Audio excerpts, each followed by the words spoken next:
अब हम लोग एपी के एक इंपॉर्टेंट सूत्र को समझते हैं। देखिए, एपी का जो सबसे इंपॉर्टेंट सूत्र है वह ए एन। ए एन बराबर फॉर्मूला होता है A plus N minus one into D. ये एक इंपॉर्टेंट फॉर्मूला है एपी का, A plus N minus one into D, A plus N minus one into D. जो हमारा फर्स्ट चैप्टर है वो पूरा डिपेंडेबल है इसी फॉर्मूला पे। ठीक है, जैसे ये फॉर्मूला का यूज हम करेंगे कहाँ? ठीक है, तो अगर इस फॉर्मूला को यूज कहाँ करना है तो ध्यान दीजिए। जैसे हमको एक क्वेश्चन दे दिया कि 5, 13, 21, 29, 5 से 8 बटा 13, 13 से 8 बटा 21, 21 से 8 बटा 29। इस क्रम में कोई वर्ड बढ़ता हुआ जाता है तो उसका जो 50वां पद होगा वह क्या होगा? कहने का मतलब, अगर कोई एपी इस क्रम में बढ़ता हुआ जाए तो उसका 50वां पद क्या होगा? तो इसको सॉल्व करते हैं तो ध्यान दीजिए, जो 50वां पद है उसको हम लोग कहेंगे A50। तो ध्यान देने वाली बात क्या है, पहले हम लोग इसका की नंबर ढूंढते हैं। की नंबर का मतलब होता है जो जो हमको दिया हुआ है वह की नंबर हो गया। दिया हुआ क्या है? दिया हुआ है हमको ए।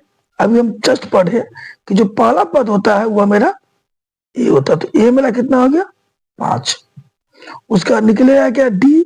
डी निकालने का तरीका जस्ट इसमें से इसको घटा दिए, 13 माइनस 5 क्या हो गया? 8। तो डी निकल गया, ए और डी निकल गया। ठीक है, तो जब ए और डी हमारा निकल गया और हमको निकालना है, यहाँ 5 निकल गया तो 50वां पद A50, ये हमको फाइंड आउट करना है। A50 क्या निकलेगा? तो देखिए, हमको फॉर्मूला मालूम है ए एन बराबर A plus N minus one into D.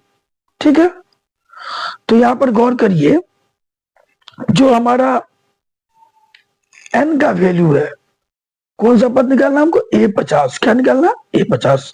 तो यहाँ A50 लिखेंगे तो एन के जगह में हमने क्या बैठा दिया? 50। तो यहाँ जो एन है वह एन के जगह में बैठेगा 50 minus one.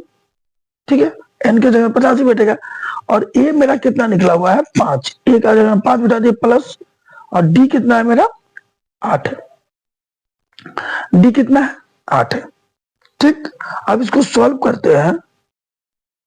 5 plus 50 minus one क्या हो गया? 49 गुने 8।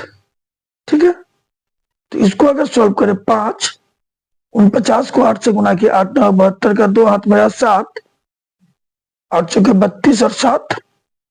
ठीक है, देखिए 39 क्या हो गया? 39 2 है। ठीक है, 392 और 5 कितना हो गया? 397। तो जो 50वां पद निकलेगा वो 397 होगा। तो ध्यान दीजिए, एक चीज तो यहाँ समझ में क्या आ गया कि जो मेरा A50 है उसको हम डायरेक्ट लिख सकते हैं ए प्लस 49 डी। देखिए आ गया ना, A plus 50 minus one into D 49 D. A50 बराबर होता है ए प्लस 49 डी। इसको हम डायरेक्ट लिख के ऐसे ही बना सकते थे, इतना करने का कोई जरूरत भी नहीं था। अगर हम बात करें A10 तो ए प्लस 9D, क्योंकि 10 minus one into D 9D। A60 A plus 60 minus one क्या हो गया? 59D। A40 A plus 40 minus one 39D। A37 A plus 37 minus one 36D। इस क्रम में हमारा लिखने का नियम, हम ये फॉर्मूला को नहीं भी याद रखें तो याद रखिएगा, जो टर्म निकालने बोला गया, A10 निकालने बोला गया है तो ए में उससे एक कम संख्या लेके उसको डी से मल्टीप्लाई कर देंगे। जैसे A60 निकालने बोला गया, ए प्लस 60 से एक कम क्या था? 59, उसको डी से मल्टीप्लाई कर दी। A40 निकालने वाला, ए प्लस 40 से कम क्या? 39, पर उसमें डी मल्टीप्लाई कर दी। इस तरह करके हम लोग टर्म को निकाल सकते हैं। तो याद रखिएगा, जो एपी हमारा है, एपी का सूत्र हम लोग पहले भी पढ़ चुके हैं, इसी वीडियो में पहले पढ़े हुए हैं।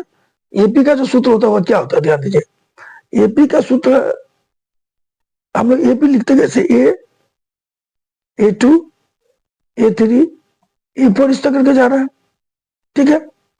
तो A2 A3 A4 इस तरह करके जा रहा है अगर मेरा, तो A का मतलब तो A हो गया, A2 का मतलब क्या, तो A प्लस 2 माइनस 1, यानी A प्लस 2 माइनस 1, 1 लिखा नहीं जाता, AD 1D यानी D हो गया। उसी तरह A प्लस 3 माइनस 1 क्या हो गया, 2D। A प्लस 4 माइनस 1 क्या हो गया, ये 4 है, 3D। उसी तरह A प्लस 4D, इस तरह करके मेरा एपी आगे बढ़ेगा। तो एपी का फॉर्मूला अगर कोई बोले, एपी का पहला पद का फॉर्मूला ए ही होगा, दूसरा पद A2 ए प्लस डी, तीसरा पद A प्लस 2D, चौथा पद A प्लस 3D, पांचवा पद A प्लस 4D, छठा पद A प्लस 5D, सातवां पद A प्लस 6D, इस तरह करके होगा। तो ये भी क्वेश्चन हमारे लिए इंपॉर्टेंट है, क्योंकि इससे भी मैथ पूछता है। तो वो मैथ कैसा पूछता है, देखिए इस पे मैथ सब करते हैं। क्वेश्चन कैसे देगा, अगर a बराबर 7 d बराबर -3, तो एपी का प्रथम 3 पद निकाले, एपी का प्रथम 3 पद निकाले। कुछ इस तरह से क्वेश्चन देगा, ए दिया रहेगा, ठीक है बच्चों, ए दिया रहेगा, डी दिया रहेगा, एपी का 3 पद निकालना है। तो मालूम क्या है हमको, A7 मालूम है, D -3 मालूम है। तो एपी का जो 3 पद है उसका फॉर्मूला क्या लिखेंगे, देखिए ये पहला पद, ये दूसरा पद, ये तीसरा पद, 3 पद तक लेना। तो क्या होगा, ए पहला पद, A प्लस डी दूसरा पद, A प्लस 2D तीसरा पद, ठीक है। तो ए का मान क्या है मेरा 7, ए का मान मेरा बैठेगा, मिस हो गया, ए का मान क्या है 7 प्लस डी का मान है -3, ठीक है। फिर ए प्लस 2 इंटू डी का मान है -3, इसी फॉर्मूला पुट करेंगे, ठीक है। अगर हम लोगों को आगे तीसरा पद 3 से ज्यादा 4 पद देगा, तो हम लोग A प्लस 3D का भी यूज करेंगे, 5 पद देगा तो A प्लस 4D का भी यूज करेंगे। लेकिन आपके एग्जाम में 99% चांस है कि 3 ही पद तक पूछेगा, 3 से ज्यादा पद नहीं पूछा जाता है। कभी भी पूछ लिया चौथा पद तो पूछा, नहीं तो नहीं पूछता, 3 पद तक ही पूछता है। तो ये 7 हो गया, ये 7 प्लस -3 होगा, याद रखिए प्लस, ये -3 होगा। अच्छा सॉरी, यहां भी हम गलती से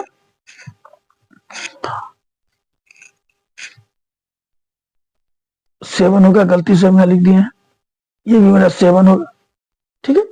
7 माइनस, क्योंकि ए का मान 7 है, ठीक है। तो ये प्लस -6 इस तरह करके बढ़ेगा। हमको 3 ही पद निकालेंगे, टोटल का कोई जो होता है, वैसे लिख रहे थे।